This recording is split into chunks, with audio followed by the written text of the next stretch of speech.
and Jai Swaminarayan to all. Today in standard 12 science in physics we are going to continue our chapter 9, which was ray optics and optical instruments. The topic that we are going to cover is topic number 9.5, which is refraction at spherical surfaces and by lenses. So let's see in this 9.5, first it is a basic theory that what we have studied up till now is we have studied the reflection on spherical surfaces and refraction of plane surfaces. In this topic we are going to cover refraction on spherical surfaces and by using lenses. Lenses, as you all know, is that it's a transparent medium. So whenever the ray is incident on it, it will get refracted on another side of the lens. Now we will come to the subtopic, which is 9.5.1, refraction at spherical mirror. For that we will draw a figure. First we will take a spherical lens, and this is a plane. Now we will draw a principal axis. The intersecting point of our principal axis, will name it as point M, and our object is here, say our object O, it is here. When we incident a ray from this position, it will strike or touch the lens at this position and it will get refracted like this, and the image will be formed at this point, say image I. Now we need to draw a normal to this plane, and this point is our center of curvature C. We will also name this point as, say, N. So this is our basic image.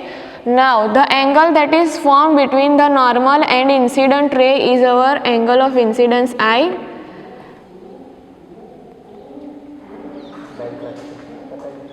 and this angle is our angle of refraction R. Now here we will name our object distance as U, and this point to this point is our image distance V. Okay.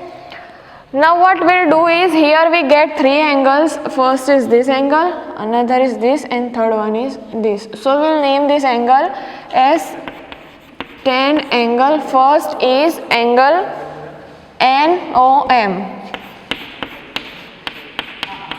That will be equal to opposite by adjacent, means the opposite side is, we will draw a single line from here to here. So the opposite line is MN divided by the adjacent side, which is MO. Now we will take our second triangle, which is tan NMC, or say NCM.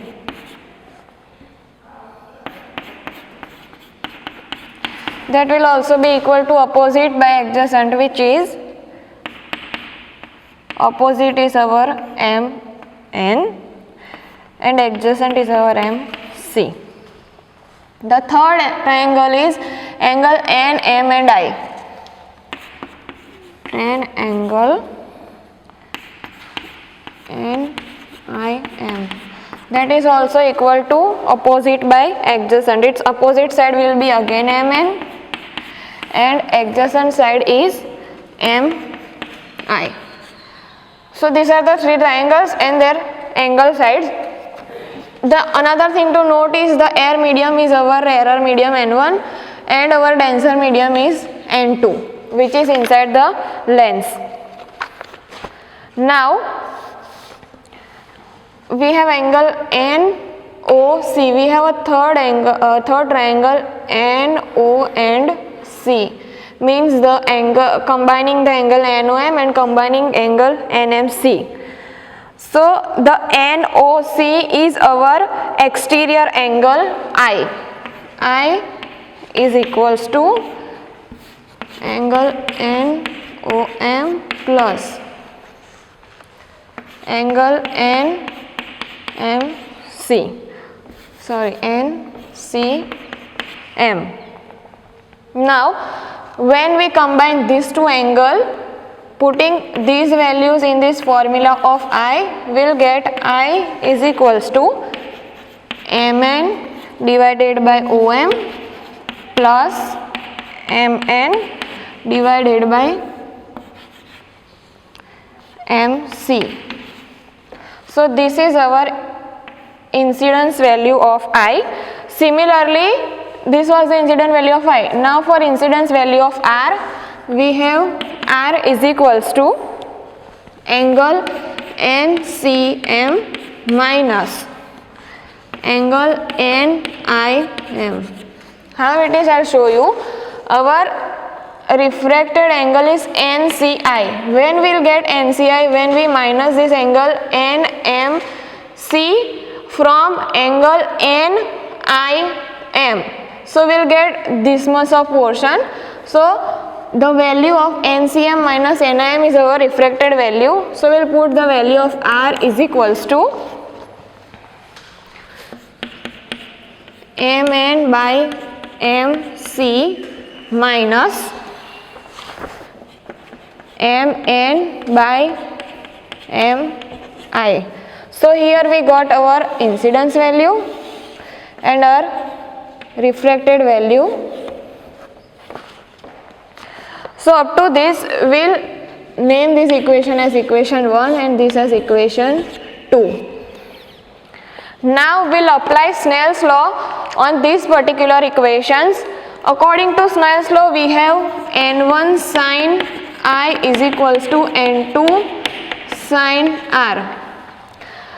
But in this case, the angles that we got are so small, so we'll simply write N1 I equals to N2 R. Now we have the value of I in equation and value of R in equation 2. We'll substitute that value in this particular equation. We'll get N1 into the value of I is Mn by Om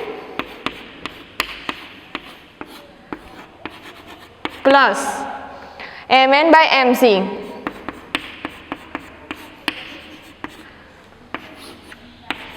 and that is equals to N2 into the value of our R is Mn by MC minus Mn by Mi.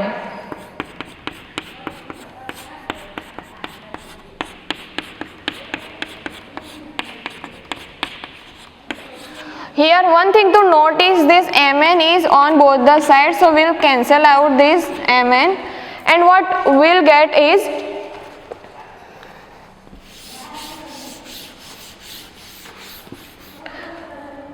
N1 into 1 by Om plus 1 by MC is equals to N2 into 1 by MC minus 1 by Mi. So up till this we got these things. Now what we'll do is, here we have 1 by MC on both the side. So we'll simply do N1 by, and we'll multiply first N1 on this in this equation and N2 in this equation. We'll get N1 by Om plus N1 by MC is equals to, simply we'll multiply N2 in this equation. We'll get N2 by MC minus N2 by Mi. Now here we have N1 by MC and here we have N2 by MC. We will take this N1 on right hand side. We will get N1 by Om plus N2 by Mi equals to N2 minus N1 divided by MC. We will name this equation as equation 3. Now up till now we got equation 3. Now we'll see what is our OM in the figure. Our OM is our object distance U and our MI is our image distance V, and there is another MC is our radius of curvature, right? Now we will substitute this value in this equation. What we will get is n1 divided by, now one thing to note is u is on left hand side, so here we will have minus u plus n2 divided by v equals to n2 minus n1 divided by our r. We will name these equation as equation 4. So the equation 4 is particularly the equation that is used to find out any unknown value when the sum is asked based on refraction of spherical surfaces. So this was the whole concept of refraction at spherical surfaces. The fourth equation that we got is the main formula for this particular topic. Now we will see an example 9.6, according to which a light from a point source in air falls on a spherical glass surface. It has the value of n2 as 1.5 and radius of curvature as 20 centimeter. The distance of light from glass surface is 100 centimeter. At what position the image is formed? We have to find that at what position is image is formed. So let's understand this question by means of figure. Here it is given that we have an object, that is the distance of object from the lens is 100 centimeter and the value of our n2 is 1.5. Our n is our air refractive index, which is 1, and the radius is 20 centimeter. What we have to find? Our u value we have 100 centimeter, v value we have to find, and we have the value of r as 20, n1 as 1 and n2 as 1.5. Previously we have derived an equation which was n1 by minus u plus n2 by v is equals to n2 minus n1 by r.